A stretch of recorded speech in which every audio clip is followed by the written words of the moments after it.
Okay, thank you. So I will talk indeed about house price indices and more specifically on the impact of changes in dwelling characteristics.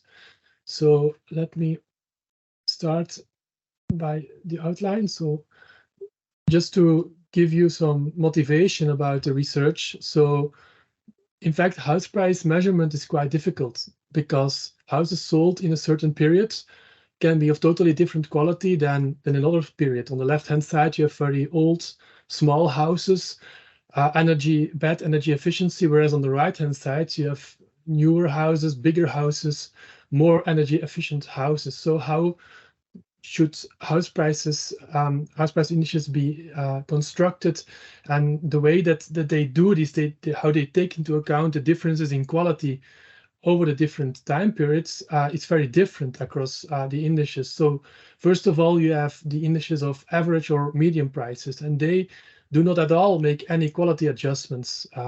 So they can really be strongly affected by changes in the quality of the houses sold. Then you have the second category of mix adjustment price indices. They perform, in fact, a very basic quality adjustment. They correct for compositional changes of certain subgroups, but for the rest, they do not make any more corrections for other quality differences within the subgroups. And then the most popular category is the hedonic price indices. So they take into account a very wide range of dwelling characteristics. And how they do this? Well, they estimate the quality of the houses that are sold. And they do this using a hedonic regression modeling. And then they use this estimated quality of the houses sold to subtract it from the average price index. Now, the problem is that the quality correction of these hedonic house price indices, it often suffers from omitted variable bias. And also, the way that this omitted variable bias occurs is not very well understood. So this is the background. The motivation of our paper is, in fact, we make the contribution of better understanding the quality adjustments in hedonic house price indices and also in more general in house price indices. So we propose a new framework to understand how the quality of these houses sold has changed over time. So what we do is we disentangle the hedonic quality change into the contributions of the individual dwelling characteristics. And we can apply our framework for the frequently used hedonic house price indices, but also more general, we shed light on why house price indices can differ if they correct for a different set of dwelling characteristics. We also make another methodological contribution is that we really show the advantage of using linear regression splines for the modeling of continuous dwelling characteristics.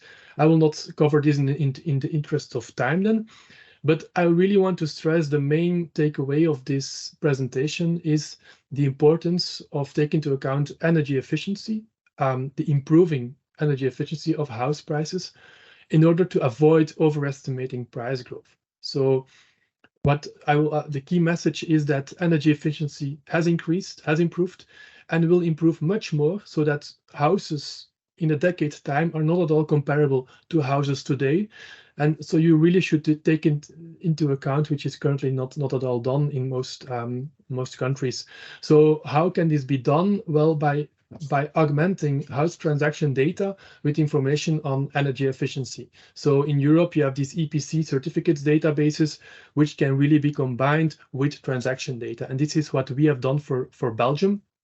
And I will show you later on the results. So just very brief, I will just give you the key methodological insights of the research. So first equation is the standard hedonic regression model. So it explains house prices. The P is the price of the house by a set of dwelling characteristics. So the X are the different dwelling characteristics. It can be the size of the house, the age, the energy efficiency, etc. And the beta coefficient is the price premium or the coefficient of these individual characteristics. Now, the key equation of our paper is that we explain the ratio of the mean price index. So it's the geometric mean price index. This is the geometric mean in the period t divided by the geometric mean in the period 0. Well, in fact, it is equal to the hedonic house price index multiplied by this quality change. And what we have done, we have decomposed this quality change into the contribution of each variable k. So what you can see is that the quality change is proportional to the coefficient. So if you have a very important variable, for instance, the location, well, then you have a very high beta coefficient, but it's also proportional to the change in the average level of these variables. So if the energy efficiency has increased a lot compared to 10 years ago, well, the contribution of energy efficiency will be large. And we will show this is the case. So this decomposition of this hedonic quality change, that is really the key innovation of the paper, and it can really be applied to any type of hedonic regression model. So now let me turn to the results. So here is a table of the average characteristics of the dwelling in the Flemish, the Walloon region, and the Brussels capital region, so the 3 regions in Belgium. And what I said, so it really determines if the average level changes or not. And we see that for energy efficiency, the average level, 480 in 2012, it really decreased a lot to 410 in 2021. So energy efficiency has improved. At the same time, we see that the dwelling surface also has increased. So the dwelling surface of the dwellings that are sold also increased, whereas the age, the houses that have been sold became on average older. So this is negative for the quality of the house. So first conclusion is we see there is some movement in the average levels of the characteristics. So I will now zoom in on this energy efficiency score just to show you otherwise. So the black line is this average EPC score, the energy efficiency. The lower, the better is the energy efficiency of the house.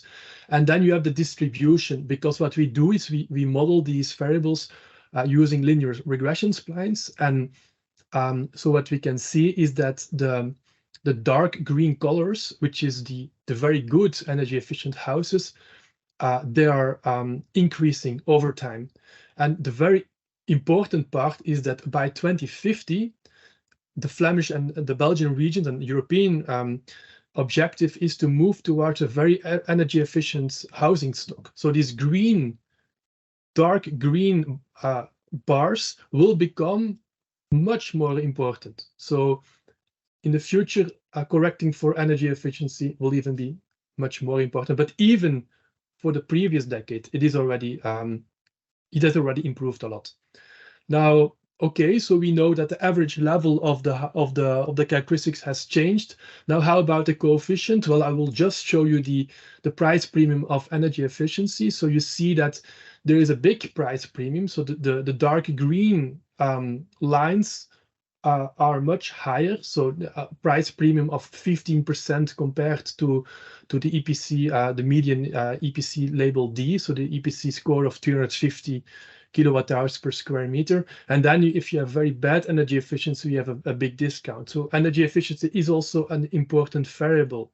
So based on these two elements, this explains why in this graph, this is the key graph of our paper. So we explain the quality change of the dwellings that are sold. So and we decompose it. So we can see, okay, dwellings, the quality of the houses sold has become 7% higher over time, over the previous decade. Well, most of this is because of the green bars. The green bars are energy efficiency.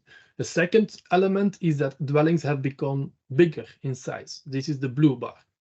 So based on our framework, you can really understand why our index, our hedonic price index, differs from an average price index.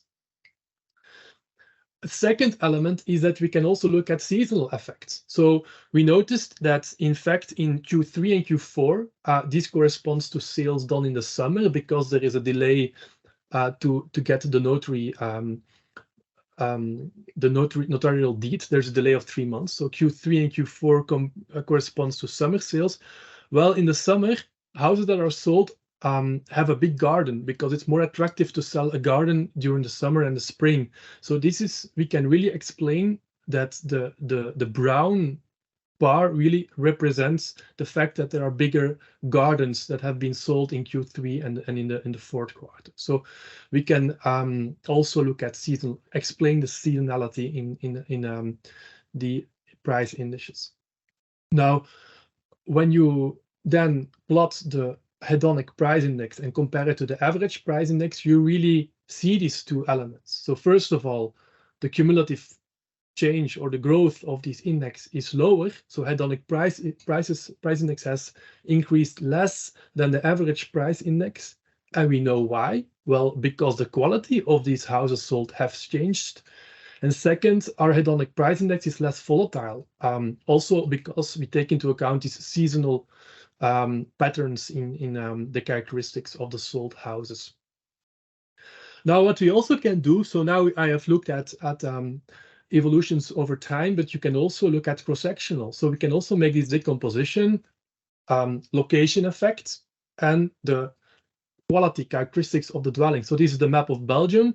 So you can see that location is the main important price determinant. However, you also can see a lot of price variation, the quality variation. So in the east of Belgium, northeast, there are very young buildings, so that's why the price is higher, the quality is higher there. So you can also do this cross-sectional analysis as also shown in more detail in the paper. So to conclude, so house price indices, they aim to measure the price of an identical dwelling. So this is the aim of hedonic house price indices.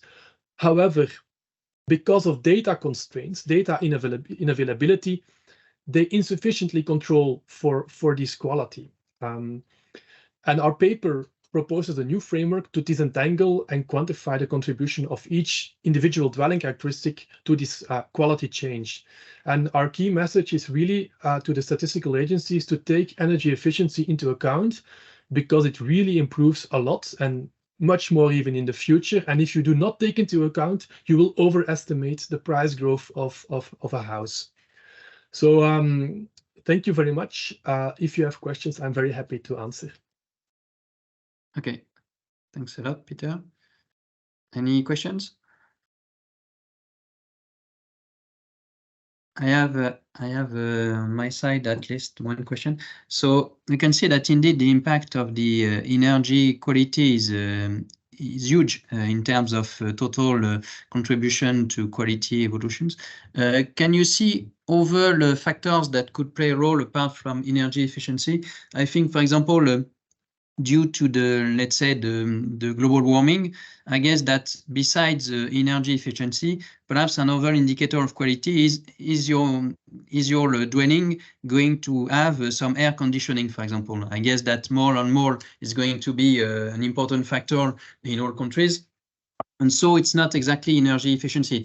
It's rather, does this dwelling have air conditioning or not? So I guess that if you don't take this into account, it may also be, well, it's an example, there may be some other factors.